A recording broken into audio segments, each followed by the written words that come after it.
Bangladesh Pakistan টি-20 series দিয়ে প্রায় 9 মাস পর আন্তর্জাতিক ক্রিকেটে ফিরেছে মিরপুর স্টেডিয়াম। প্রথম টি-20তে টস হেরে ব্যাটিংয়ে সফরকারীরা। দর্শক মিরপুরে আছেন আমাদের বিশেষ প্রতিনিধি মনির হোসেন খান, তার কাছে জানবো সেখানকার অবস্থা। মনির, খেলা দেখতে মিরপুর স্টেডিয়ামে দর্শকদের উপস্থিতি কেমন দেখছেন? মিথিলা, জানেন যে বাংলাদেশ এবং পাকিস্তান টি-20 সিরিজ শুরু হয়েছে।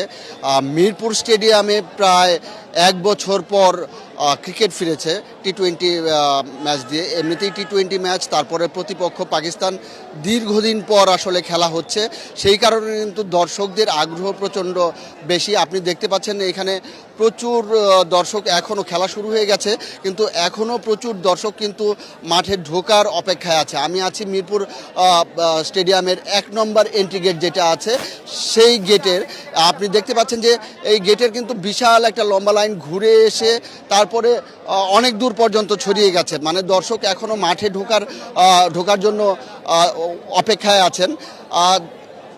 তারা যারা আছেন মাঠের বাইরে, অনেক দর্শক ইতিমধ্যে ঢুকে পড়েছেন। যারা আছেন তারা প্রথম ইনিংসটার কতটুকু দেখতে পারবেন সেটা নিয়ে একটু সন্দেহান আছে। তারপরেও কিন্তু তাদের অপেক্ষায় আছেন, কারণ বাংলাদেশ প্রথমে বোলিং নিয়েছে এবং ভালো বোলিংই করছে। এই পর্যন্ত 2টা উইকেট নিয়েছে।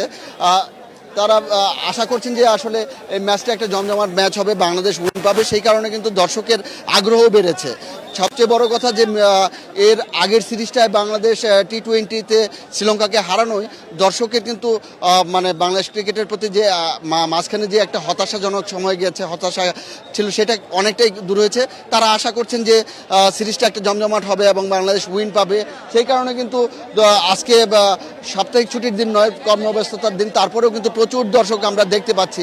মাঠের বাইরেই দেখেন আপনি যে পরিমাণ দর্শক, আইনশৃঙ্খলা রক্ষাকারী বাহিনী যারা আছেন তারা খুব সুশৃঙ্খলভাবে তাদেরকে ভেতরে প্রবেশ করানোর একটা চেষ্টা করছেন। তারপরেও আমরা দেখতে পাচ্ছি প্রচুর দর্শক কিন্তু দাঁড়িয়ে আছে, ঢোকার অপেক্ষায় আছে। একজন একজন করে ঢুকছেন তারা দর্শক। আর মনির, আপনাকে ধন্যবাদ।